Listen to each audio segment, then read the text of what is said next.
Goeiemôre. Baie welkom by vandag se klankoordenking, Vrydag 22 November. Jammer dat dit 'n dag laat is. Ons het die vorige klankoordenking geëindig met die 7 kruiswoorde van ons Here Jesus. Vandag kyk ons kortliks ook dan na die begrafnis van ons Here Jesus. Voordat hy van die kruis afgehaal het, het daar 'n paar ingrypende dinge gebeur. In die eerste plek het dit laatmiddag begin word en dit was die op pad na die aanbreek van die Joodse Paasfees, hulle Sabbatdag. Dit was onstuimige omstandighede by die kruisiging self, en omdat dit begin laat word het die soldate die doodproses versnel deur die 2 moordenaars se bene te breek, laat hulle vinniger sterf. En toe hulle by ons Here Jesus kom, het hulle besef hy is reeds oorlede.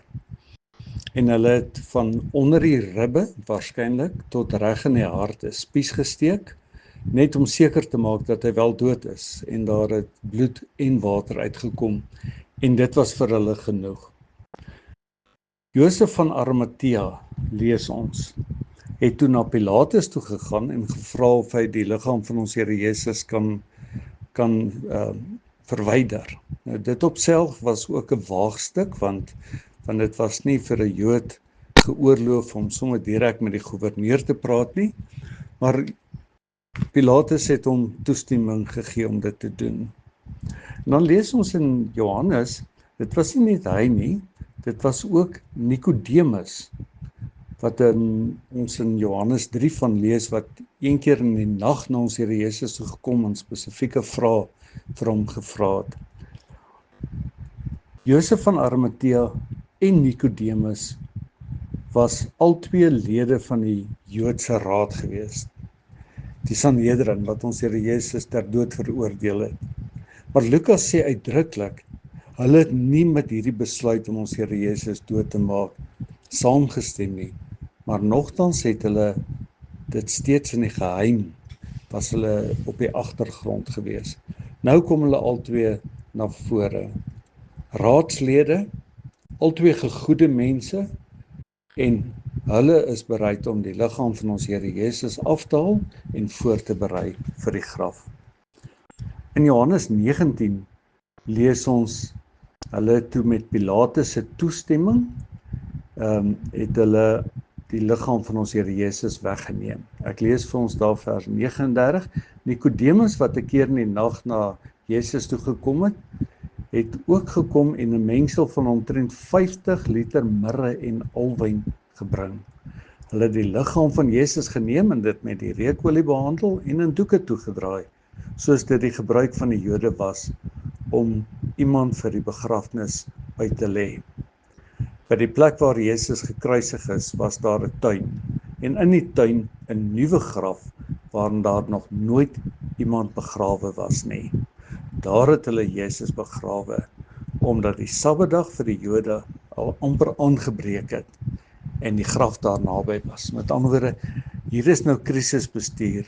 Die liggaam van ons Here Jesus moet in 'n graf neergelê word, voordat die son sak, want dan begin die Sabbat, en op die Sabbat is dit nie geheilige grond. Hulle het nie toestemming om die liggaam van ons Here Jesus op die Sabbat te begrawe nie.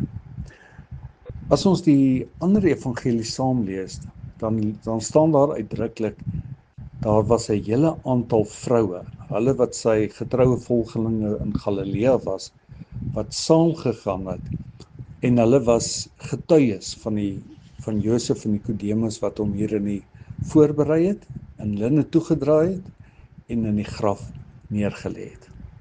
Die evangelie stel dit baie duidelik. Die Saterdag was alles rustig gewees, want dit was die Joodse Sabbatdag.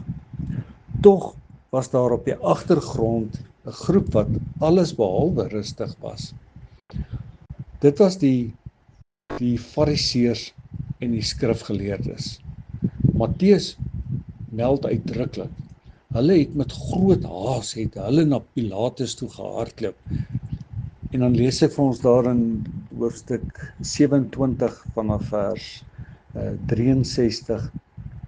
Meneer, het hulle vir Pilatus gesê, ons onthou dat daardie bedrieër, toe hy nog geleef het, gesê het, na 3 dae sal hy die dood uit opgewek word.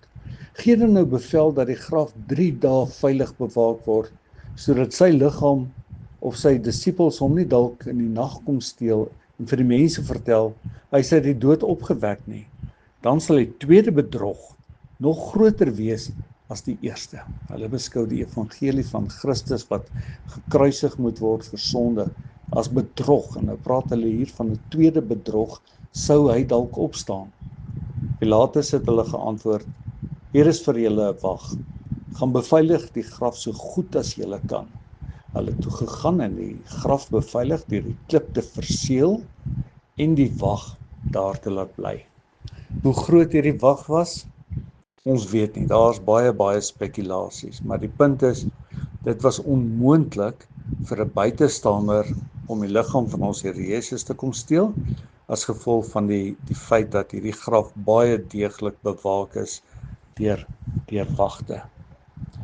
En dan lees ons van die opstanding. Die Sondagmôre sê Matteus uitdruklik, het Maria Magdalena en die ander Maria na die graf gaan kyk. Die ander evangelie sê hulle het self ook reukolie saamgevat om die liggaam verder ook te versorg.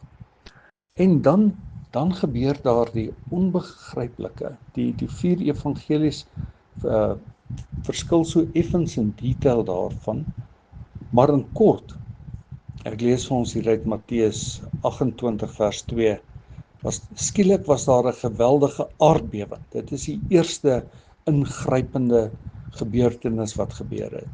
Die tweede, toe hulle nou daarso by die graf staan, 'n engel van die Here het van die hemel afgekom. En die ander evangelie sê dit was 2 engele. Dit was die tweede ingrypende. Die derde is, die engel het na die graf toe gegaan, hy het die klip weggerol en hy het daarop gaan sit. Sy voorkoms was so blink soos weerlig en sy klere so wit soos sneeu. Dan lees ons van skrik, het die wagte gebewe en soos dooies geword. Dan sê die engel vir die vroue, moenie bang wees nie. Ek weet julle soek Jesus wat gekruisig is. Hy is nie hier nie, want hy is uit die dood opgewek, soos hy gesê het. Kom nader en kyk, daar is die plek waar hy gelê het. Van die ander evangelies praat nog van Johannes en van Petrus wat ook soontoe gehardloop het, en Johannes wat eerste by die graf gekom het, Petrus wat eerste in die graf ingekom het, en hy vind presies dieselfde as wat die vroue gevind het, 'n leë graf. Wanneer ons die eerste keer lees van die opwekking van ons Here Jesus, dan vind ons vir Maria Magdalena, wat vroeg dan wat eerste daarso was, en sy loop teen ons Here Jesus vas, en dan sê Matteus, ons Here Jesus het haar gegroet net met die woorde, Gyre. Gyre wat beteken letterlik hallo. 'n Bevestiging van, hier staan ek. Dit is regtig ek. En so het ons Here Jesus homself dan na sy opstanding, die eerste keer aan 'n vrou openbaar. Na Maria was daar die ander vroue gewees. Na die vroue was daar die Petrus gewees, die ander disippels gewees. En deur die loop van 40 jaar, dae lees ons, het ons Here Jesus hom op verskeie maniere, op verskeie plekke, aan verskeie mense geopenbaar. Die evangelie is, ons Here Jesus het opgestaan uit die dood uit. Here ons God, dankie dat ons die eeueoue evangelie vandag nog het en dit vandag nog glo. Die Here Jesus het gesterf as betaling vir ons sondes. U is begrawe as bewys dat u waarlik gesterf het. U het opgestaan uit die dood, soos wat u gesê het u gaan doen. En die kosbare daarvan is ook, die dood, die sonde, Satan is oorwin. Ons is die kinders. Ons deel in hierdie kosbare evangelie. Ons deel in hierdie oorwinning. Dit is ons verlossing. Ons loof en prys U daarvoor. In Jesus ons Here se naam.